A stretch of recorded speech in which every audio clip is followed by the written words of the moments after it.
So let's move on to the other lovely word, and that's exercise. Let's ask the question, exercise. Hands up if you are exercising at the moment. So we're not starting with anybody. Double hands, Nikki. I'm surprised you didn't put your foot in there as well. So who is exercising and doing cardio? Their main thing they do is cardio. Yep, as in heart rate, sweating up. Yep. Who is doing some strength training? Nearly everybody. Yep. Body balance is not strength training. It's more flexibility, working on. It's still you're toning a little bit, but again, it's not using weight. So, and that was my next question. Who is doing relaxation, yoga, stretching classes? Right, the hands are going badly. Okay, not enough? Who said that? Just one. Right, okay. Alright, good. So, we're all doing something, so that's a fantastic thing. Now, just going over, let's start, and we talk about the overall benefits of exercise. Who is doing it to lose weight only? Okay. That's alright, that's good to be honest. Cool. And you know how I spoke to you last week about protein, carbs and fats, and we said, well, hang on, we know we want to do that to feel good and everything, but what are the actual other benefits? So I thought, well, okay, what are we actually achieving when we exercise? What are the other internal things going on? Now, most of these you may know, but just flicking through really quickly, exercise improves your mood. As you know, when you exercise, your chemicals in your brain, the cortisol levels are good, and then you're feeling better about yourself after you've exercised. Would we all agree? Yes. Good. Making you happier, and studies have found that it actually helps prevent depression. As you know, the amount of stress in our society is skyrocketing. So anyone not exercising, even if it's as simple as a walk, they've found that even getting people who are depressed and out walking and doing some form of activity are actually feeling better, and over time can help slowly reduce the medications if they're on that. So that's huge. So if you know anyone who is like that, try and get them to do something. Exercise combats chronic diseases. Obviously, we know heart disease. But remember, the heart is a muscle. Okay, so because it is a muscle, we need to work it just like any other muscle. So therefore, it actually will help if we keep the muscle strong, and hence doing our cardio and working other activities of exercise, we're helping to improve it. So, and even look, they're even saying, of course, high blood pressure, cholesterol, certain types of cancer. I mean, that's just massive as far as I'm concerned.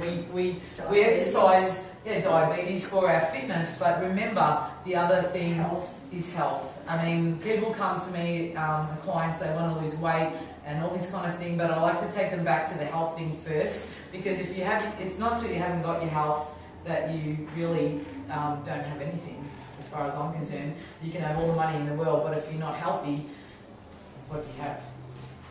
It obviously helps to manage weight, we all know that. Burn calories, do we take the stairs, do you park the furthest away in a car park? You know, all the little things of the incidental exercise are always a good thing to do.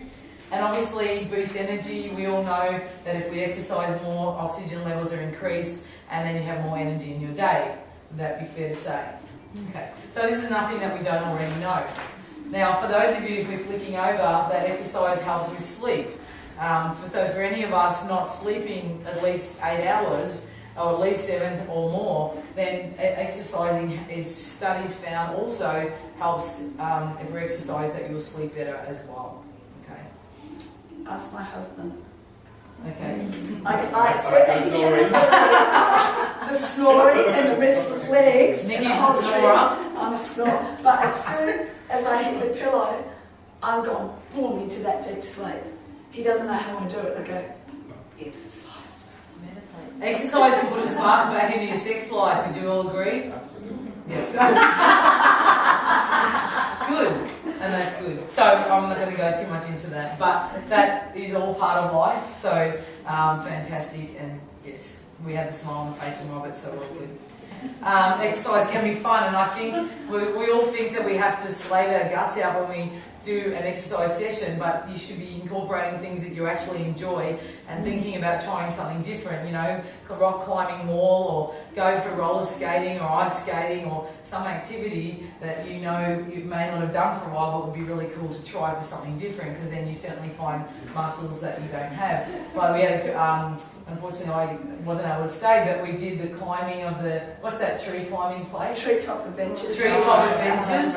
You know, right? Oh, you're hanging off ropes. Hanging off ropes and looking meters and meters down. And then last year we did rock climbing. Well, you know, rock climbing. Yeah. Indoor rock climbing as a staff Christmas thing. And we, instead of having the party stuff, we try to find activities and to get us out of our comfort zone. And no alcohol, only afterwards. But yeah, treetop adventures and rock climbing and all that. It's so much fun. Honestly, I nearly peed my pants laughing so much. It was hilarious. I had, you know, Louise Webster. I was talking to Louise Webster. She was my partner in the rock climbing, and I'm at the top. And you just get an indication. Okay, I'm at the top. You can lower my ropes down, and I'm dangling. I'm here, and I went, Louise! Couple of minutes. Show me dang. But see, it's a lot of fun. And yet, we were sore the next day, but we had fun. We worked out and had fun. Yeah. So think about that, especially with teenage kids. You know, what are we going to do today? Take them something different. Try something new. It's always good. Doesn't have to be sitting down on movies all the time, but getting them out and doing something different is a good thing. Yeah. Cardio, so when we talk cardio, again, as I said, the heart is a muscle. So as you can see from all the things that can help, squeezing greater volume of blood out, recovery after exercise enhanced. If you exercise, the heart becomes a more efficient muscle. Lungs become more efficient. I even know people who've been on asthma pumps, who have been exercising, and over time they haven't needed them because they're able to get their lungs back to a great capacity through exercise. So I've had quite a few clients actually been able to achieve that, and to me that's great. Okay.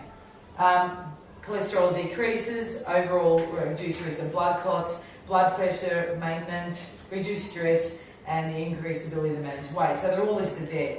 Nothing that we probably don't know, but again, just wanted to touch base on that, because think about the other benefits rather than just the weight side of it sometimes. So the other part of, obviously, cardio work is weight training, strength training. So many benefits for lifting weights, doing workouts that way. Is everyone a member here? Is everyone a member? Who isn't? Who's not a member? It's probably easier. Okay. Oh yeah, so, okay. And you're doing weight stuff anyway. Liz, are you? I was a contours until close. Okay. Okay. But you guys are doing... Yeah, cool. So again, we've all done some strength-based work, which is fantastic. Because the things that we're thinking about, especially because as we age, we're actually losing muscle mass. So, and as you lose muscle, and it's amazing when you think about it, we're losing muscle mass at the rate of 1 to 2% a year, starting from the age of 50. Okay? So as you imagine, if you're not doing any strength training from that age on, and of course we need to be doing it earlier, but even more so as we hit the older ages, because we're losing that muscle mass if you're not doing any strength work. You're actually starting to lose a little bit from the age of 21. Yeah. The proportion of fat and muscle as you age, if you're not working it, the fat is still there, but your muscle's decreasing, so the balance is moving out. All right, so, and it happens a lot earlier, but it starts accelerating. But it's very quick then from 50 onward. Yeah. And that's why there's a lot of age-related problems. See, we think... could be avoided.